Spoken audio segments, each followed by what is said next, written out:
Bismillahirrahmanirrahim. Assalamualaikum warahmatullahi wabarakatuh.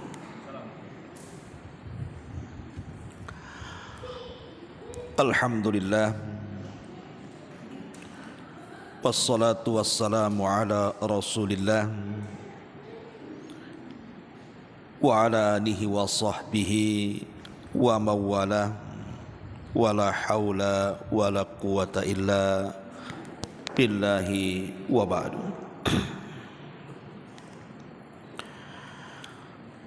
Alhamdulillah, segala puja dan puji hanya milik Allah subhanahu wa ta'ala. Salawat dan juga salam kita hadiahkan kepada Rasul kita Nabi besar Muhammad sallallahu alaihi wa ala alihi wasallam. Ma'asyiral muslimin muslimat yang dimuliakan Allah subhanahu wa ta'ala, tema yang kita akan bahas di pagi hari ini adalah tema yang sederhana dalam bentuk nasihat untuk kita semuanya tentang 20 dosa orang yang meninggalkan sholat.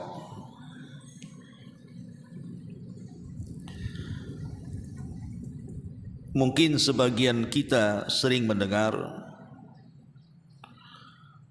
tetapi sebuah pengetahuan yang diulang-ulang itu bisa lebih bermanfaat,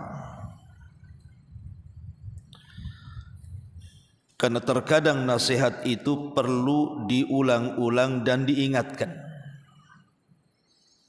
karena terkadang kita ini ada masa-masa semangatnya, ada masa-masa futurnya.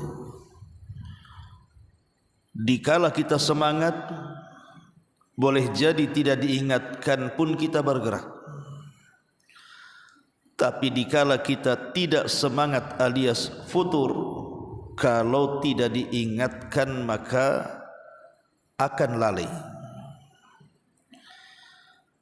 Makanya kesempatan kajian pagi menjelang siang ini kita akan membahas seputar dosa-dosa orang yang meninggalkan sholat. Ma'asyiral muslimat yang dimuliakan Allah subhanahu wa ta'ala, kita tahu kedudukan solat dalam Islam ini bukan kedudukan biasa. Bahkan cara diperintahkannya saja berbeda. Kalau perintah zakat itu cukup diturunkan ayat. Kalau perintah puasa demikian juga, Allah mencukupkan dengan menurunkan ayat. Begitu juga perintah haji. Tetapi perintah salat ini tidak cukup diturunkan ayat, di mana Nabi SAW diundang langsung oleh Allah subhanahu wa ta'ala. Kemana? Ke Sidratil Muntaha, dalam peristiwa yang belum pernah dilakukan semua para nabi. Itulah peristiwa Isra dan juga Mi'raj. Dari sini saja sudah cukup bagi kita menilai bagaimana kedudukan salat di antara seluruh ibadah-ibadah yang diperintahkan kepada kita.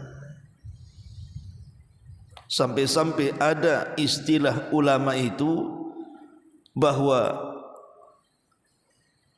salat dalam Islam ini kedudukannya karra'si ala sairil badani, seperti kepala di antara seluruh badannya.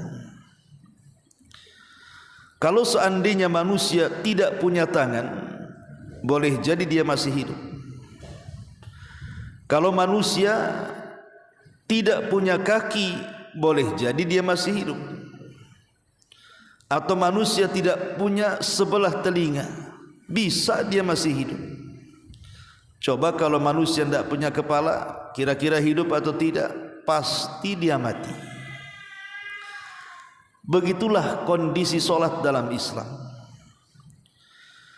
Kalau orang masih meninggalkan puasa, masih diharapkan keislamannya selama dia tidak mengingkari kewajibannya.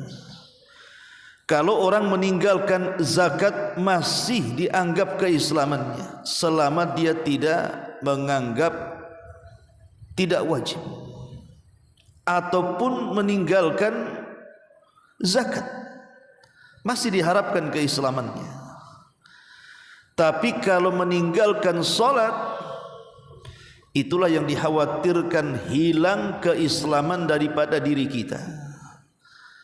Makanya ada hadis Nabi mengatakan, farqu al-ahdu bainana wa bainahumus salatu, faman tarakaha faqad kafara. Perbedaan kita dengan orang-orang kafir itu di solat, Bu.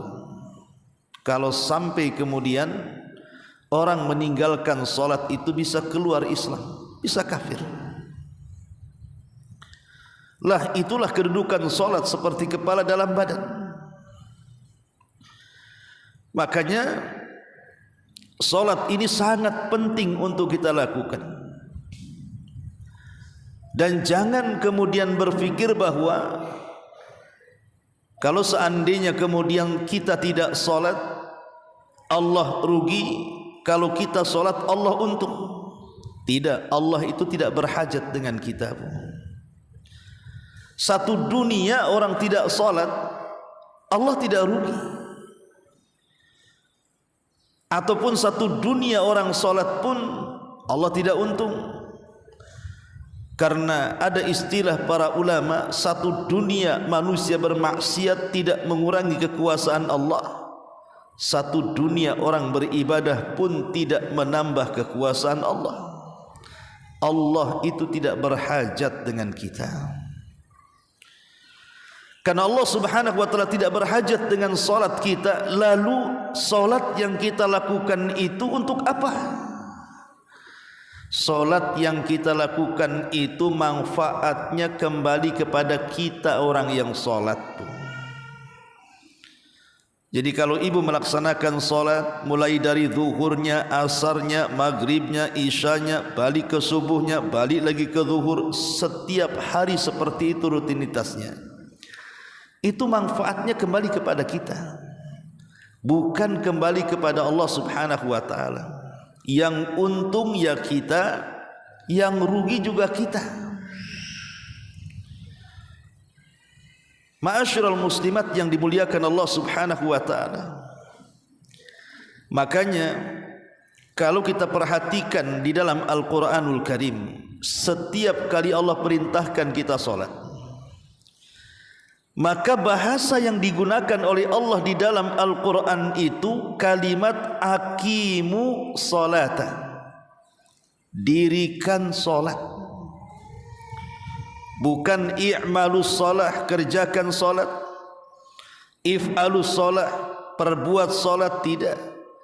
Tetapi bahasa Quran itu selalu mengulang-ulang apabila Allah memerintahkan kita solat dengan kalimat aqimus salata, tegakkan solat. Lalu apa bedanya menegakkan solat dengan mengamalkan solat itu? Kalau mengerjakan solat itu yang penting sah saja. Terkadang asal-asalan solatnya yang penting sah, itu namanya mengerjakan.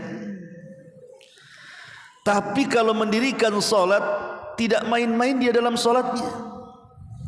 Dia datangkan syarat-syaratnya dengan baik, dia datangkan rukun-rukunnya dengan baik, dia datangkan wajib-wajib solatnya, bahkan dia sempurnakan solatnya dengan yang sunnah-sunnahnya. Jadi betul-betul dia mendirikan solat, bukan hanya sekedar mengerjakan solat. Karena orang yang hanya sekedar mengerjakan solat itu tidak akan ada pengaruh dalam kehidupannya. Orang yang biasa ghibah, kemudian dia solat, habis solat bisa gibah lagi dia. Orang yang biasa dusta, datang waktu solat dia solat, habis solat dusta lagi dia. Orang yang biasa namimah, mengadu domba ke sana kemari di luar solat, kemudian datang waktu solat, kemudian dia solat, habis solat, gitu lagi dia. Kenapa maksiat yang harusnya tercegat dengan solat kok masih bisa dilakukan? Karena dia hanya sekedar mengerjakan solat tapi tidak mendirikan solat. Begitu dalam bahasa Quran ketika Allah memerintahkan kita dengan solat. Karena kalau orang mendirikan solat dengan baik, dia datangkan syarat-syaratnya dengan baik, dia datangkan rukun-rukunnya, dia datangkan wajib-wajibnya, dia sempurnakan dengan sunnah-sunnahnya, maka solat yang dilakukannya itu berpengaruh dalam kehidupannya. Itulah yang diisyaratkan di dalam Al-Quranul Karim, innas salata tanha anil fahsya'i wal munkar. Sesungguhnya solat itu bisa mencegah perbuatan keji dan juga kemungkaran. Keji itu dosa yang dilakukan sembunyi-sembunyi dan dalam rumah. Mungkar itu dosa yang dilakukan terang-terangan di hadapan manusia. Bisa dihapuskan dengan solat, karena solat itu melahirkan akhlak. Itulah pentingnya kita mendirikan solat, bukan hanya sekedar solat, supaya selepas solat itu apa yang kita lakukan selama kita solat diterjemahkan dalam kehidupan kita. Jadi nilai-nilai solat itu ada pengaruh dalam kehidupannya. Umpamanya, kita tahu bahwa solat itu kan mengajarkan banyak hal kepada kita. Contoh, keikhlasan. Solat itu mengajarkan keikhlasan kepada kita. Karena para ulama membimbing kita ketika kita sedang solat dan mengucapkan takbiratul ihram, Allahu Akbar, berarti hanya Allah subhanahu wa ta'ala yang besar. Selain daripada Allah itu kecil. Sehingga apapun yang menyibukkan di luar solat jangan masuk ke dalam solat. Karena kita sedang berhadapan dengan Rabb yang maha besar, di luar solat dari dunianya, dari hartanya, dari pangkatnya, dari jabatannya, dari kenikmatan-kenikmatannya, itu kecil di hadapan Allah subhanahu wa ta'ala. Dari sini kita diajarkan ikhlas, bahwa saat kita mengarahkan kiblat kemudian takbiratul ihram, hanya Allah saja yang dituju. Sehingga ketika ini yang diterapkan, maka ketika solat dia tidak akan peduli apakah solatnya dibicarakan orang atau tidak, apakah solatnya dilihat orang atau tidak, apa solatnya didengar orang atau tidak. Dia tidak akan peduli, karena tujuan dia solat itu untuk Allah, bukan untuk manusia. Qul innas salati wa nusuki wa mahyaya wa mamati lillahi rabbil alamin. Katakan, sesungguhnya salatku, penyembelihanku, seluruh hidupku dan matiku kuserahkan kepada Allah subhanahu wa ta'ala, Rabb semesta alam.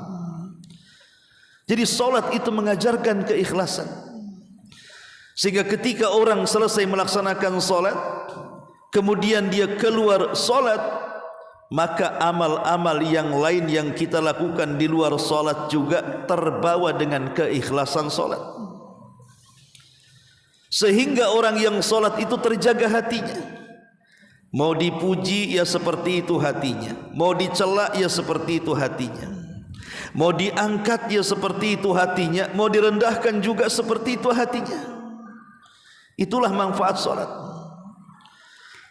Tapi kalau orang sampai meninggalkan solat, atau dia solat hanya sekedar cukup mengerjakan saja, maka belum teruji itu hatinya pun. Terkadang ada orang yang memuji dia, besar kepalanya, besar hidungnya, besar hatinya. Ketika ada orang yang mencela dia, tiba-tiba menciut hatinya, merasa sedih, merasa bingung, merasa stres, itu belum ikhlas. Boleh jadi karena ketika dia menegakkan salat belum menegakkan yang sesungguhnya.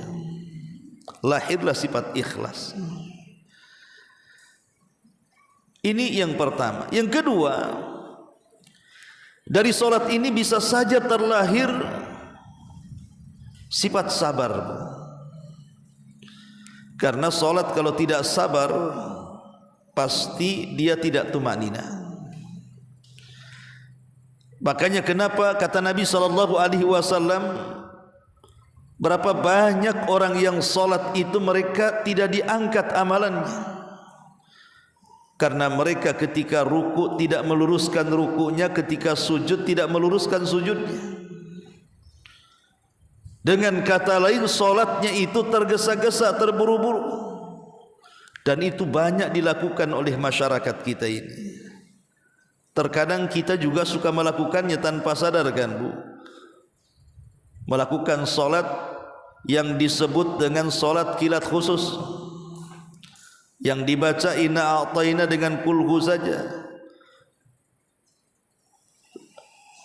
Okelah kalau seandainya salat itu dibaca dengan sangat pendek, tidak ada masalah. Yang jadi masalah itu adalah gerakan-gerakan dan bacaan, terkadang sekilat-kilatnya. Belum tumakninah rukunya sudah i'tidal, belum tumakninah i'tidal sudah sujud, belum tumakninah sujud sudah duduk di antara dua sujud. Akhirnya salat pun seperti ayam lapar yang ibu kasih beras. Seperti itu akhirnya salatnya. Tapi kalau seandainya kemudian ibu salat tumakninah, yang dikejar bukan rakaat tapi pahala, maka disinilah kita dilatih kesabaran. Sabar saat berdiri, kalau belum selesai baca jangan ruku. Sabar saat ruku, kalau belum lurus punggung jangan i'tidal, dan begitu seterusnya.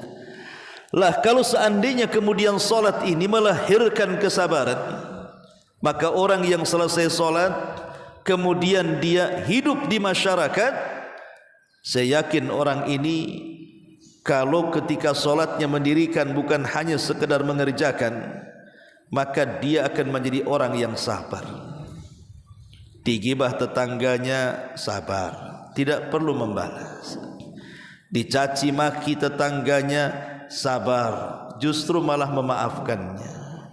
Asik sebenarnya orang yang sabar itu. Tapi sedikit orang-orang yang memiliki akhlak ini. Kemudian yang ketiga, terkadang salat ini melahirkan tawadhu, melahirkan kerendah hatian dan kerendah dirian. Karena saat posisi salat kan, perhatikan Bu, dalam badan kita ini kan ada kepala Bu. Kepala itu anggota badan termahal pada anggota badan manusia. Apalagi ibu-ibu, udah berapa banyak uang yang ibu habiskan di kepala tuh. Ya kan Bu? Apalagi zaman sekarang lagi demam skincare. Kena yang asli mulus, kena yang palsu butek jadinya Bu. Tapi dah berapa banyak tuh uang dihabiskan di kepala tuh Bu. Artinya kan kepala itu terhormat. Kalau orang pegang kaki belum ada masalah kan, pegang perut biasa saja, pegang tangan biasa saja. Coba kalau pegang kepala sambil disundul, apa enggak marah? Lah anggota badan yang terhormat yang kita muliakan, kepala ini, saat sholat diletakkan di mana? Diletakkan di tempat yang paling hina, di tanah, tempat yang diinjak-injak oleh kaki. Tetapi justru itulah kemuliaan manusia saat sholat, ketika dia bisa meletakkan kepala yang sangat mulia di tempat yang hina, hanya sekedar ingin sujud kepada Allah Subhanahu wa ta'ala. Disitulah kita dilatih untuk tawadhu, untuk tidak sombong. Sehingga kalau seandainya orang yang sholat itu betul-betul mendirikan, bukan hanya mengerjakan, saya yakin dia keluar dari sholat tidak mungkin dia menjadi orang sombong. Sombong mentang-mentang kaya, sombong mentang-mentang pangkat dan jabatannya tinggi, sombong mentang-mentang punya ilmu, sombong mentang-mentang dia cantik, dia tampan, dan begitu seterusnya. Tapi saya yakin orang yang mendirikan solat tidak mungkin orang sombong, karena sombong itu tidak disukai Allah dan tidak disukai manusia. Iblis saja yang sudah masuk sorga gara-gara sombong dikeluarkan dari sorga. Ibu yang sombong pengen masuk sorga, kan lucu. Yang sudah ada di sorga saja dikeluarkan dari sorga tuh, gara-gara sombong. Apa kesombongan iblis? Disuruh sujud kepada Adam, tak mau dia. Alasannya bahwa bahan penciptaan dia jauh lebih baik dibandingkan bahan penciptaan Adam. Dia diciptakan dari api, Adam pula dari tanah. Sombong dia, tak mau sujud karena perintah. Akhirnya Allah keluarkan dia dari sorga. Bayangkan, yang di sorga dikeluarkan dari sorga karena sombong.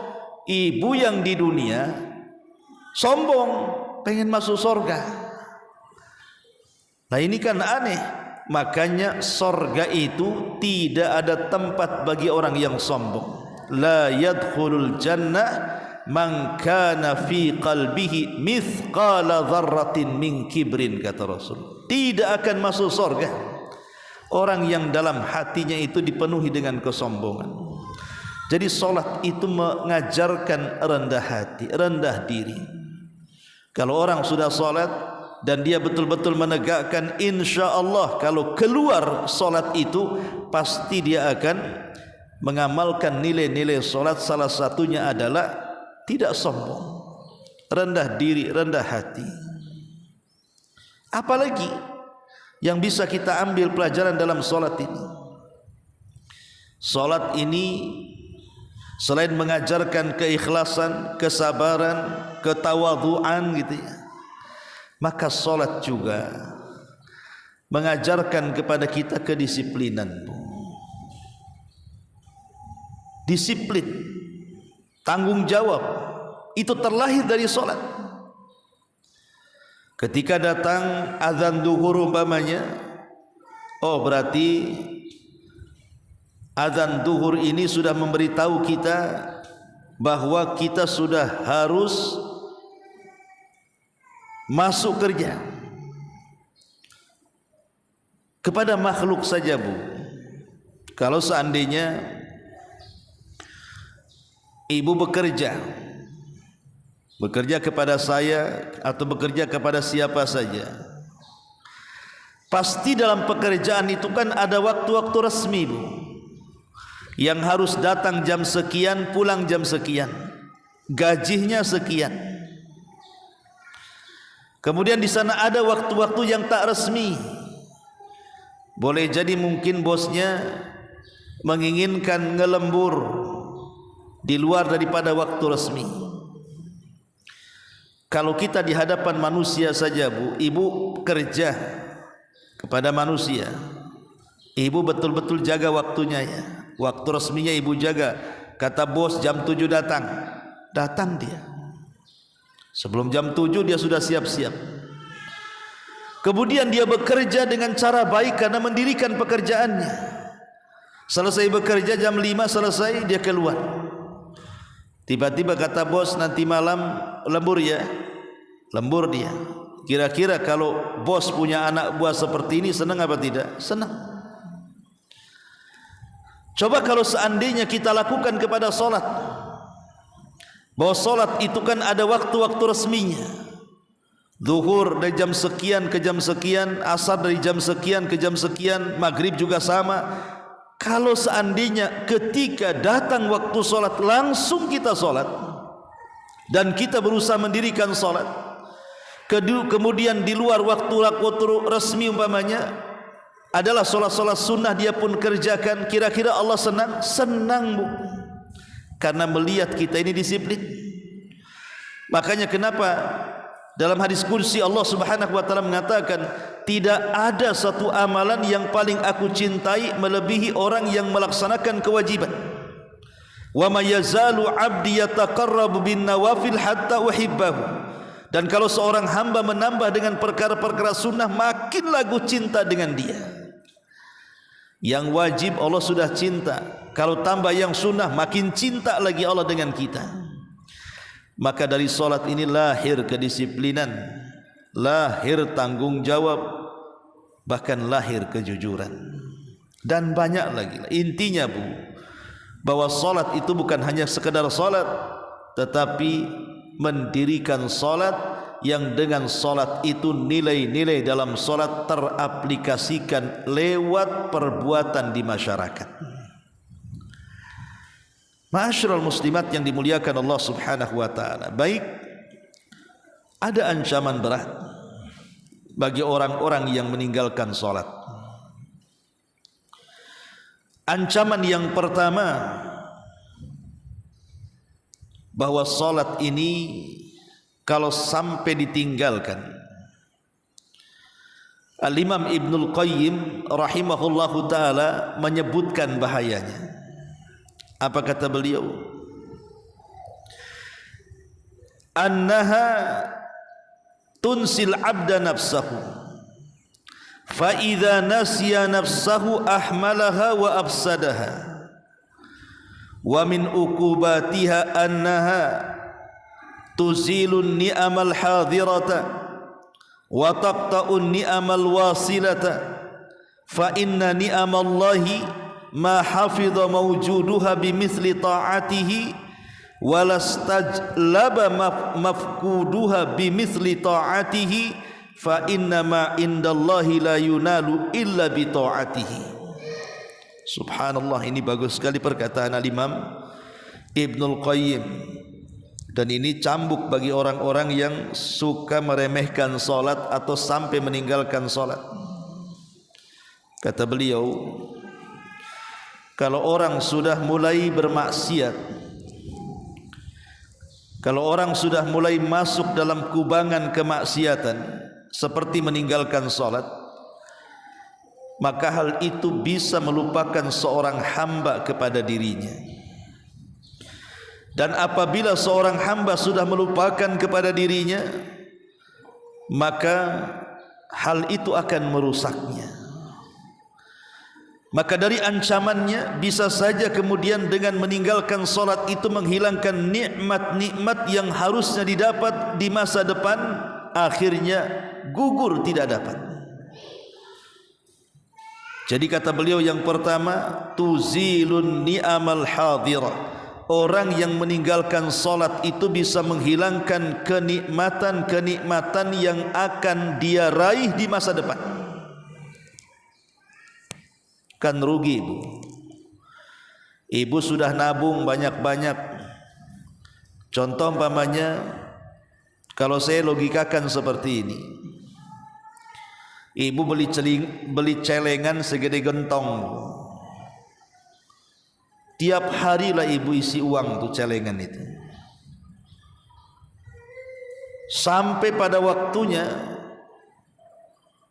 ibu kira sudah puluhan tahun ibu ngeletakkan uang di celengan itu.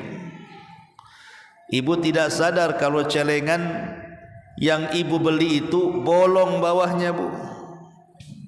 Jadi setiap masukkan uang keluar dari lubangnya, setiap masukkan uang keluar dari lubangnya.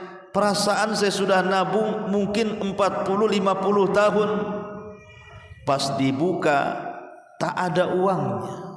Kenapa? Karena jatuh dari lubang yang ada di bawahnya.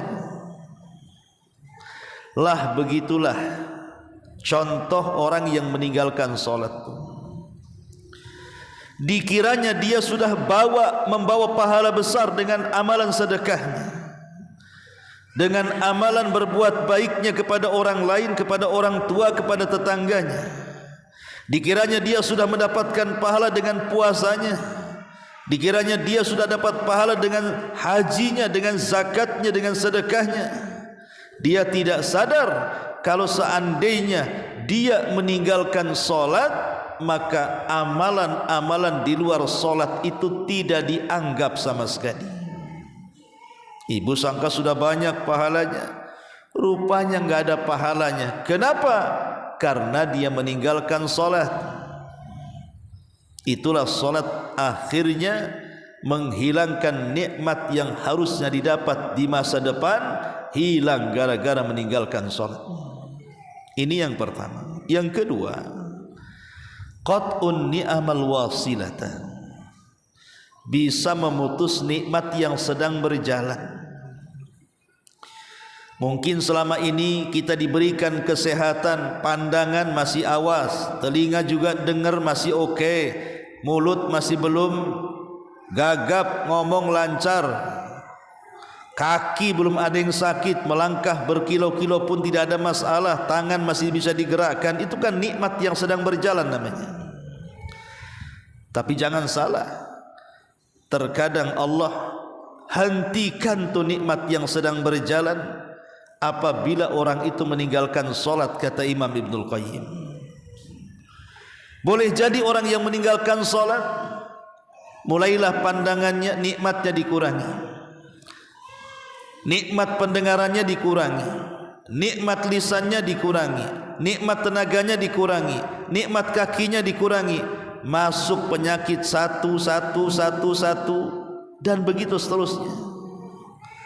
Atau nikmat di luar badan seperti harta, mulai usahanya bermasalah, mulai hidupnya tidak berkah, dan begitu seterusnya. Ini kata Imam Ibnul Qayyim, wa taqta' ni'amal wasilah. Padahal kata Imam Ibnul Qayyim, fa inna ni'amallah ma hafidha mawjuduha bimithli ta'atihi. Ingat bahwa nikmat itu akan dijaga oleh Allah selama dia masih mentaati Allah Subhanahu wa taala. Ketika dia tidak mentaati Allah, maka nikmat yang Allah anugerahkan itu sedikit demi sedikit akan dicabut Allah Subhanahu wa taala. Kemudian kata beliau, walastajlaba mafquduha bimithli ta'atihi. Begitu juga nikmat ini akan dicabut berdasarkan semangat dan tidaknya dia mentaati Allah. Karena ma indallahi la yunalu illa bi ta'ah. Apa-apa yang di sisi Allah tidak mungkin diraih kecuali dengan ketaatan kita kepada Allah Subhanahu wa taala. Semakin kita taat kepada Allah, maka semakin Allah memberikan banyak nikmat kepada kita. Ini yang pertama, Bu ya. Di antara ukubat orang-orang yang meninggalkan salat itu, maka akan dicabut nikmat yang akan datang, bahkan akan diputus nikmat yang sedang berjalan. Ini yang pertama. Yang kedua, yuhbitu amalahu. Faqad jaa al-wa'idu syadidu liman yatruk salatal asri muta'ammidan min ghairi udri hatta yakhruja an waqtiha. Yang kedua, bisa saja orang yang meninggalkan salat itu, Bu, menggugurkan amalannya. Dan ini sebuah ancaman berat kata ulama. Contoh orang yang meninggalkan salat asar secara sengaja tanpa uzur, kata Nabi SAW, man taraka salatal asri muta'ammidan hatta yafutahu faqad uhbita amaluhu. Siapa yang meninggalkan salat asar secara sengaja sampai hilang waktunya, maka amalannya akan digugurkan. Rugi kan? Orang yang meninggalkan salat bisa menggugurkan amalannya. Tapi banyak orang-orang yang sudah lelah letih dia melakukan banyak amalan, tiba-tiba amalan itu tidak dianggap di hadapan Allah gara-gara dia meninggalkan salat. Lihat hadis tentang amalan yang pertama kali dihisab di hadapan Allah. Apa kata Rasul? Fa in saluhat salatuhu saluha sairu amalihi, fa in fasadat salatuhu fasada sairu amalihi. Kalau baik solatnya maka dianggap baik semua amalnya, tapi kalau buruk solatnya maka dianggap buruk semua amalannya. Makanya kadang-kadang saya heran, ada orang yang tidak perhatian dengan solat tapi memperhatikan ibadah di luar daripada solat. Contoh umpamanya kalau datang bulan Ramadan, ada orang yang puasa mati-matian dia lapar, dia tahan tuh perutnya walaupun terlilit dengan rasa lapar karena tidak boleh makan. Dia tahan tenggorokannya walaupun harus tercekik dengan hausnya karena dia tahan minumannya. Dia tahan syahwatnya loh, dari terbit fajar sampai terbenam matahari. Dia bisa tuh melaksanakan puasa. Rupanya dia tidak sholat, hanya puasa saja. Kan banyak di bulan Ramadan itu yang preman-preman aja puasa, ibu ya. Ibu-ibu yang tidak pernah sholat aja puasa tuh. Loh, kok bisa dia berpuasa padahal ibadah puasa itu lebih berat dibandingkan sholat kan? Kalau sholat itu kan hanya bisa beberapa menit saja sesuai dengan durasi. Durasi pun kita yang atur. Panjang lam yakunil, pendek kasih kulhu, kan kita yang atur ya. Tapi puasa itu kan tidak bisa kita atur volumenya. Sampai duhur saja tidak bisa, sampai asar saja tidak boleh. Saya sudah lapar harus buka, oh tak boleh, karena ada waktu kapan berhenti, kapan dia buka. Tapi bisa dia melaksanakan puasa, tidak bisa pula dia melaksanakan sholat. Dia tidak sadar bahwa puasa yang ia lakukan dengan menahan laparnya, hausnya, syahwatnya tidak berguna di hadapan Allah kalau dia meninggalkan sholat. Lah ini yang tidak dipahami di masyarakat. Dikiranya amalan-amalan yang lain itu bisa memasukkan ke surga walaupun tak sholat. Bahkan ana pernah juga mendengar di masyarakat itu, yang penting kan baik Pak Ustadz, akhlaknya bagus katanya, tidak suka dusta, punya etika katanya. Kan gak sholat gak apa-apa, yang penting kan akhlaknya baik. Tuh si Anu tuh sholatnya oke, gibahnya iya katanya. Si Anu juga sholat tuh, sholatnya dustanya hari-hari. Ibu, Nabi SAW, tidak ada manusia yang lebih indah akhlaknya di luar daripada Nabi. Saking indahnya akhlak Nabi itu sampai turun pujian Allah kepada Rasul, wa innaka la'ala khuluqin azim. Wahai Muhammad, engkau itu manusia yang memiliki akhlak yang sangat agung, sehingga wajar kalau Rasul itu layak jadi panutan karena punya akhlak. Sempurna akhlak yang dimiliki Nabi saja, Nabi tidak pernah meninggalkan sholat. Kalau semata-mata orang boleh meninggalkan sholat karena terpikir yang penting akhlaknya bagus, harusnya Nabi tidak perlu sholat lah. Kan Nabi itu manusia yang paling berakhlak.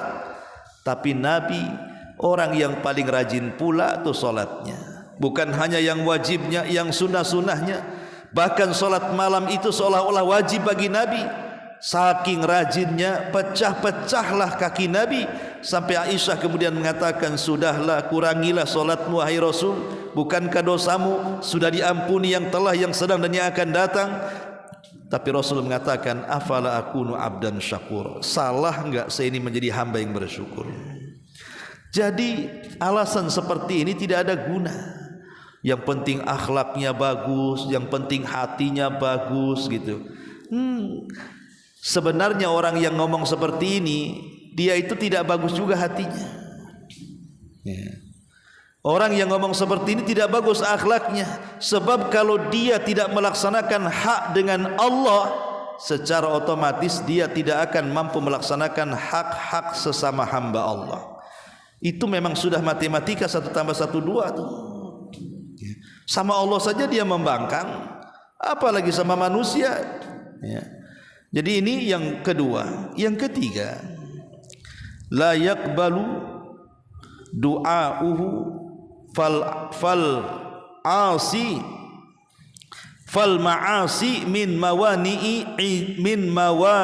ijabati du'ai la yaqbalu du'a'ah, doanya tidak akan diterima. Karena maksiat-maksiat itu salah satunya meninggalkan salat, itu salah satu larangan-larangan yang menjadikan doa kita itu tidak akan diijabah.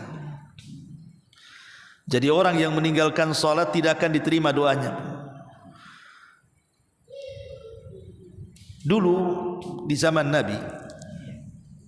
Nabi pernah menceritakan tentang kisah orang yang rambutnya compang-camping, kemudian juga pakaiannya tidak jelas kusut-kusut, penuh dengan debu wajahnya, miskin hidupnya, diangkatnya tangan ke langit sambil memelas meminta dikabulkan doanya. Dia mengatakan, ya Rabbi, ya Rabbi, ya Rabbi, ya Rabbi, ya Allah tolong aku, ya Allah tolong aku. Tapi tidak dikabulkan doanya. Kemudian Rasul memberikan alasannya. Bagaimana mungkin orang itu akan dikabulkan doanya sementara makanan yang ia makan haram, minuman yang ia minum haram, pakaian yang ia pakai dibeli dari hasil haram, dan daging yang tumbuh dalam badan dia juga diisi dari hasil haram. Bagaimana mungkin dikabulkan doanya? Kalau seandainya orang yang melakukan keharaman itu saja menjadikan doa-doa kita ditolak, macam mana dengan orang yang meninggalkan kewajiban? Padahal orang yang meninggalkan kewajiban lebih besar dosanya dibandingkan orang yang terjerumus kepada keharaman. Dengan kata lain, orang yang korupsi lebih rendah dosanya dibandingkan orang yang meninggalkan solat. Orang yang mencuri lebih ringan dosanya dibandingkan orang yang meninggalkan solat. Kalau orang yang mencuri, hasil curinya dia makan, dia belikan pakaian, dia belikan minuman, itu doa-doanya ditolak, maka orang yang meninggalkan yang wajib lebih ditolak lagi. Begitu maksudnya. Maka jangan meninggalkan sholat, nanti doa-doa kita terhalang dengan itu. Ini yang ketiga. Yang keempat, yang keempat, salat, bahaya salat ini, yatabarra'ullahu minhu, Allah akan berlepas diri dari orang yang meninggalkan salat. Bahasa kita tidak diopen lagi, tidak diperhatikan lagi. Ibu saja tidak diperhatikan suami, stres kan Bu? Bang minta uang, diam aja suaminya. Udah sebulan tuh diminta uang, diam saja. Pokoknya setiap datang suami nggak ngajak ngomong, nggak ngajak ngobrol, nggak mau tidur di kasur sama-sama, malah tidur pula di ruang tengah. Nggak memberikan uang untuk beli beras kayak beli. Ibu sudah stres kan Bu? Kalau seandainya suami tidak ngopeni ibu, ibu sudah stresnya luar biasa. Bagaimana kalau Allah yang tidak ngopeni kita Bu? Bagaimana kalau Allah yang tidak memperhatikan kita? Dalam sebuah hadis dari Abi Darda radhiyallahu anhu, Rasul mengatakan, Abu Darda mengatakan, ausani khalili, telah mewasiatkan kepadaku, kata Abi Darda, khalili, kekasihku Rasul sallallahu alaihi wasallam, alla tusyrik billahi syai'an, agar jangan kau sekutukan Allah dengan siapapun, wala tatruk salatan maktubatan muta'ammidan, dan agar engkau jangan meninggalkan salat yang 5 waktu secara sengaja. Faman tarakaha, siapapun yang meninggalkan salat yang wajib itu muta'ammidan, secara sengaja, faqad bari'at minhu dhimmah, maka tanggungan Allah akan lepas dari punggungnya. Allah sudah tidak akan memberikan keamanan lagi. Allah sudah tidak akan menjaga dan ngopeni lagi. Dan ini bahaya. Kalau Allah sudah tidak memperhatikan kita, sudah tidak ngopeni kita, sudah tidak memberikan keamanan kepada kita, lalu apa gunanya kita hidup kalau begitu? Maka jangan sampai orang meninggalkan sholat takut Allah berlepas diri dari kita. Ini yang keempat. Yang kelima, isa'atul dzan bihi wa bidini. Hakikatnya orang yang meninggalkan sholat itu dia buruk sangka. Dia berburuk sangka dengan Allah, bahkan berburuk sangka dengan agamanya. Kata Nabi SAW, man shalla salatana wastaqbala qiblatana wa akala dhabihatana fadzalikal muslim. Barang siapa yang salat kita dan kita menghadap ke kiblat kita dan kita makan sembelihan kita, itulah seorang muslim. Jadi kalau seandainya ada orang yang kemudian meninggalkan sholat, maka dia ragu-ragu terhadap keislamannya itu, ragu-ragu terhadap Allah yang disembahnya,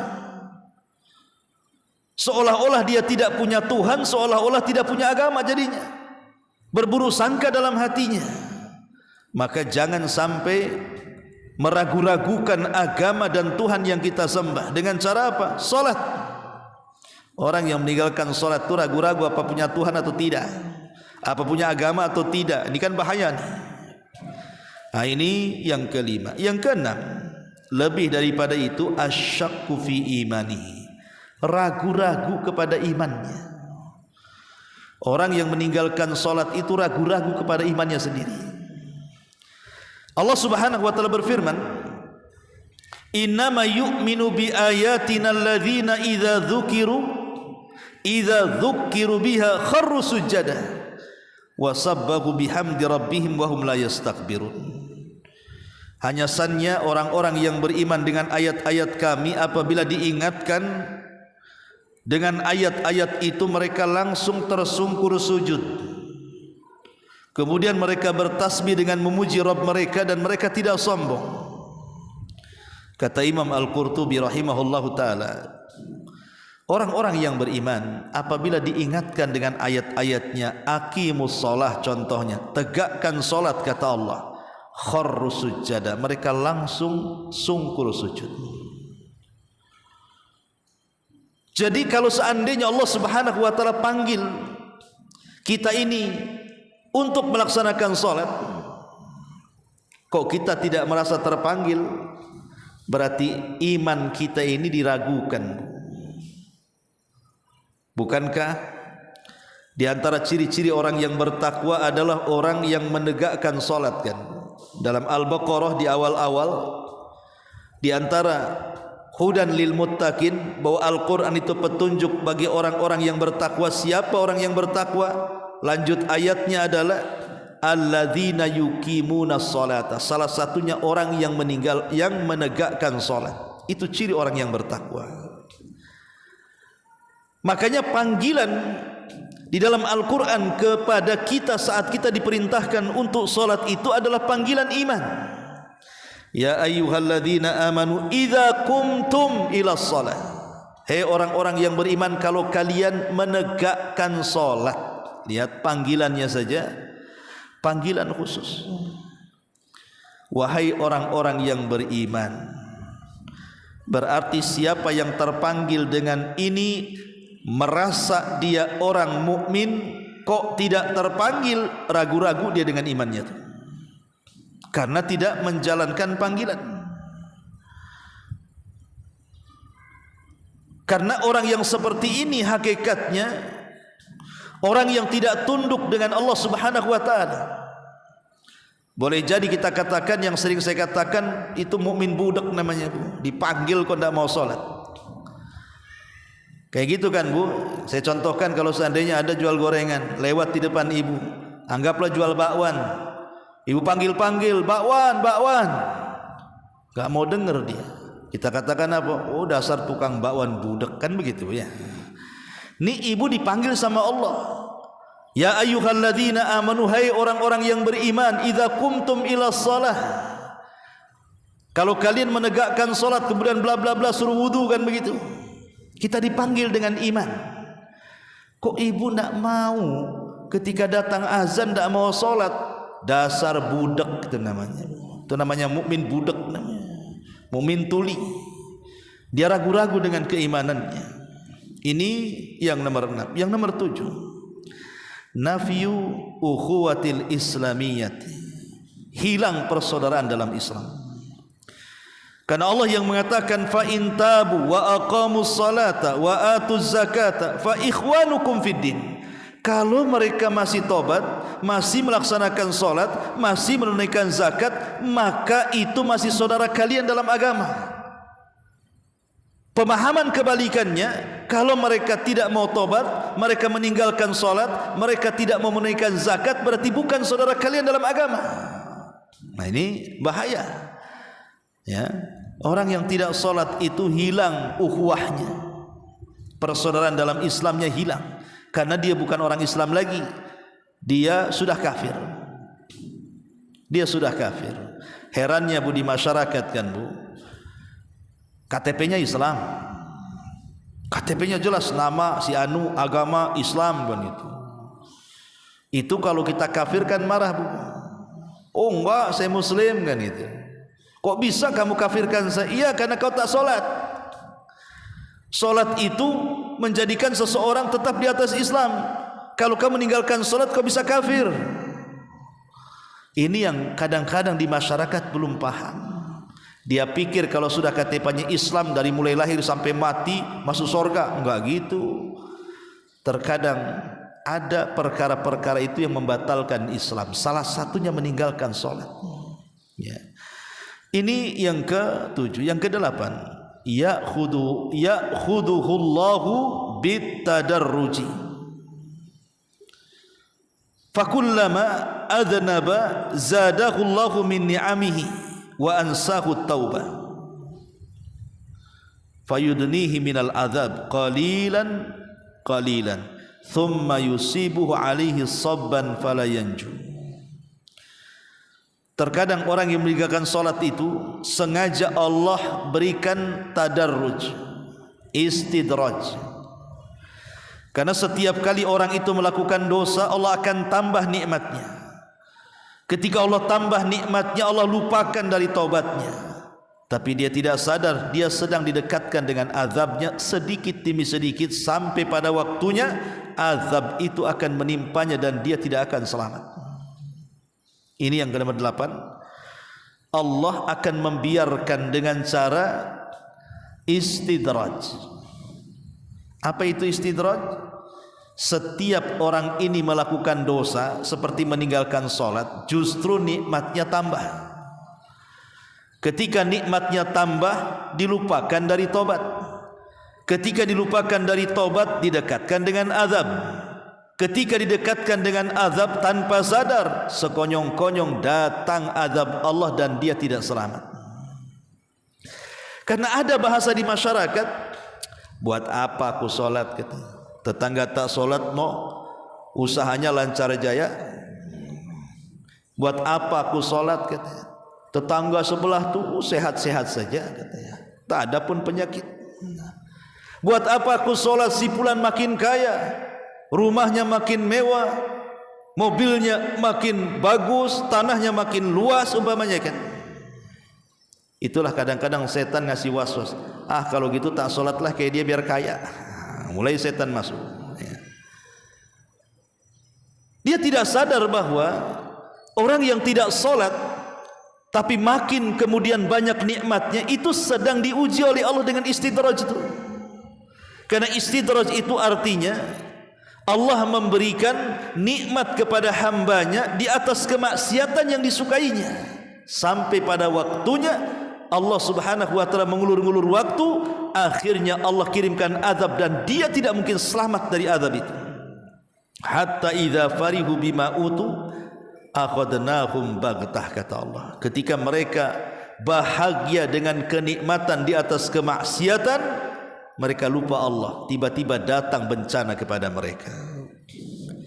Berapa banyak, Bu, orang-orang yang kemudian tertimpa musibah seperti banjir, tsunami, gempa, menghabiskan segalanya. Rumah yang sangat mewah, yang sangat megah, hitungan detik ludes, habis karena gempa, habis karena tsunami, habis karena kebakaran. Jadi kenikmatan dunia ini sifatnya fana, tapi kenikmatan akhirat itu sifatnya berkelangsungan atau berkelanjutan atau berkekekalan di situ. Jangan hanya mengejar nikmat sedikit melupakan nikmat yang banyak. Jangan mengejar nikmat yang terputus sementara meninggalkan nikmat yang tak terbatas. Terkadang orang itu terlupakan dengan istidraj ini. Maka orang yang meninggalkan sholat, kalau dia diberikan nikmat, hati-hati. Harusnya kita introspeksi, ini seandainya nih, Bu, saya ini maksiat banyak, tapi kok usaha lancar, jangan-jangan begitu, Bu? Ya harusnya. Kok saya maksiat tapi usaha lancar, ada apa ini? Ya. Harusnya orang bertanya, ini enggak. Oh, karena Allah lagi senang sama saya, makanya Allah kasih banyak harta kepada saya. Kemarin seret Allah tidak senang katanya. Bukan, Allah itu ketika memberikan harta bukan tanda Allah senang. Sebagaimana Allah itu ketika mencegat harta bukan berarti Allah benci, tidak. Karena yang namanya harta itu bersyirikat kepada orang yang Allah cintai dan kepada Allah yang benci. Orang kafir saja diberikan harta, apakah Allah senang dengan orang kafir? Tidak, karena itu bukan tandanya. Tanda orang dicintai Allah itu ketika dia mendekatkan diri kepada dengan salat, salah satunya. Kemudian yang nomor 9, orang yang meninggalkan salat itu akan diberikan al-ma'isyah dhank, ma'isyatan dhonka. Ma'isyah artinya kehidupan yang sempit, bahkan su'ul khatimati, bahkan boleh jadi diakhiri dengan buruk akhir kehidupan dia. Di dalam Al-Quran Allah mengatakan, faman a'rada an dzikri fa inna lahu ma'isyatan dhanka. Barang siapa yang berpaling dari peringatanku, dari berzikir kepadaku, maka Allah akan berikan kehidupan yang sangat sempit. Inilah faedah yang sesungguhnya. Kenapa, Bu, saya, ibu atau siapapun diperintahkan untuk sholat? Faedah yang paling besar apa sholat itu sih? Di sini jawabannya. Kenapa saya harus sholat? Kenapa ibu harus sholat? Kenapa orang Islam harus sholat? Supaya kita dapat ketenangan, supaya kita hidupnya tenang. Orang yang tidak sholat itu tidak akan dapat ketenangan. Inilah tujuan hidup manusia itu, ingin tenang, ingin bahagia. Lah sholat ini adalah faktor terbesar orang itu bisa tenang dan bisa bahagia. Terkadang di masyarakat ini ada orang-orang yang dipermainkan perasaannya, kan Bu, enggak diapa-apain, tapi perasaannya dipermainkan oleh perasaan sendiri, akhirnya stres. Contoh, kok tetangga bisa beli mobil ya, demam dia, padahal enggak diapa-apain itu sama tetangganya, tiba-tiba dia demam. Kok bisa ya? Lain kalau dipukul sama tetangganya, kan Bu, tetangga ini hanya beli mobil, nggak ngapa-ngapain dia, kok bisa dia demam? Itulah kadang-kadang hati kita ini dipermainkan perasaan kita oleh kita sendiri. Kok bisa ya tetangga beli, demam dia. Akhirnya apa? Makin tinggi itu demam. Besoknya beli lagi yang bagus, opnam, masuk rumah sakit. Besoknya dengar dia beli rumah di Sukajadi, mati dia akhirnya, kan? Bukan itu, kan dipermainkan perasaan namanya, Bu. Ya. Coba perhatikan, kalau seandainya saya buat logika seperti ini, kan Bu, Umpamanya jam 9 duha, nampak tetangga beli mobil, nampak tetangga bangun rumah, panas ibu kan, mulai demam. Datang waktu duhur bu, ibu langsung sholat, ambil wudhu. Yang tadinya demam bu, karena terkena air wudhu, itu mulai tensinya turun tuh. Dengan mengambil air wudhu tadi, yang tadinya demam-demam tadi tuh bu, dingin dengan air wudhu. Selepas air wudhu, karena kita tahu bahwa hasad itu kan dari setan tuh. Setan itu tercipta dari api. Api itu bisa dipadamkan dengan air. Ketika dia berwudhu, tensinya turun. Ketika dia sholat, hilang tuh dengkinya tuh. Itulah sholat bisa membawa ketenangan. Ini tujuan orang sholat ini, supaya hidup di masyarakat tidak mudah dengki, tidak mudah hasad, tidak mudah hasud, tidak mudah iri, dan begitu seterusnya. Tenang hidupnya.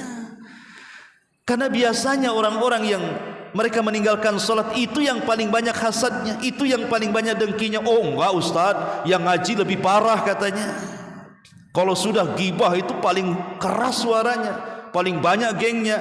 Ya, boleh jadi kembali ke pembahasan awal, sholatnya hanya sekedar mengerjakan sholat tapi tidak mendirikan sholat. Kan tadi saya katakan bahasa Quran, aqimus sholat, dirikan sholat, bukan i'malu sholat, kerjakan sholat. Karena mengerjakan itu bisa asal-asalan, tapi mendirikan sholat itu sungguhan, melahirkan nilai-nilai sholat di luar daripada sholat. Ini penting ya. Kalau orang meninggalkan sholat, sempit tuh hatinya. Kemudian yang nomor 10, al-khasaratu wan nadam. Bisa saja orang yang meninggalkan sholat itu mendapatkan kerugian dan penyesalan. Kapan? Boleh jadi di dunia dia tidak menyesal, tapi di akhirat. Begini bu, orang yang yakin adanya kehidupan setelah kematian itu masih lebih untung dibandingkan orang yang tidak yakin adanya kehidupan setelah kematian. Anggaplah contoh, saya sholat dengan harapan saya masuk surga, kemudian saya mati, rupanya setelah mati tidak ada kehidupan setelah kematian. Ya lewat begitu saja. Kira-kira rugi tidak? Tidak rugi. Yang satunya, aku tidak sholat, aku enggak yakin adanya kehidupan setelah kematian. Tahu-tahu enggak sholat mati, rupanya ada kehidupan setelah kematian. Apa enggak bankrupt dia? Ya, itu yang harus tanamkan. Makanya jangan sampai kemudian kita terpikir bahwa kan kadang-kadang setan ini masuk ke dalam dada kita. Jangan-jangan akhirat ini ada atau enggak sih sebenarnya? Kita katakan ada, walaupun setelah mati enggak ada ruginya sebenarnya. Daripada kita meyakini akhirat tidak ada, kemudian kita habiskan dengan kemaksiatan, setelah mati rupanya akhirat ada, matilah dia. Ya. Makanya jangan sampai kemudian kita ini terkena khasarah, terkena nadam, kerugian ataupun penyesalan, tidak di dunia, di akhirat. Kemudian yang nomor 11, la yastati'as sujud fil akhirah. Orang yang tidak pernah sholat di dunia, maka dia tidak akan bisa sujud di akhirat. Ketika Allah mengatakan yauma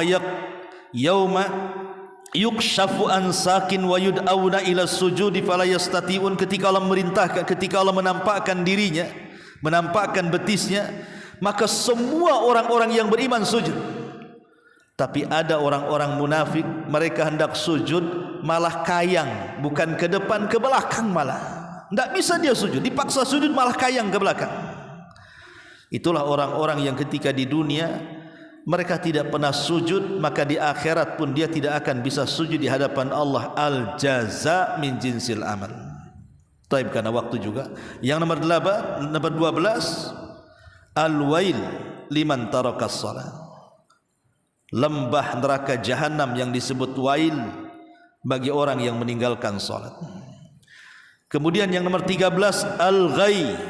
Ghai juga sama, lembah yang sangat dalam, yang sangat busuk, yang sangat gelap, yang semua nanah dan darah penduduk neraka masuk di lembah itu disebut al-ghay. Untuk siapa ghay ini? Untuk orang yang meninggalkan salat. Fa khalafa min ba'dihim khalfun adha'us salata wattaba'us syahwat fasawfa yalqauna ghayya. Akan datang sebuah masa di mana orang-orang itu mulai meremehkan salat dan mengikuti syahwat, maka mereka akan dilempar ke dalam al-ghay. Naudzubillah. Kemudian yang ke-14, iqab alladhi ya'tamidu an-nauma 'anis salati mukhib.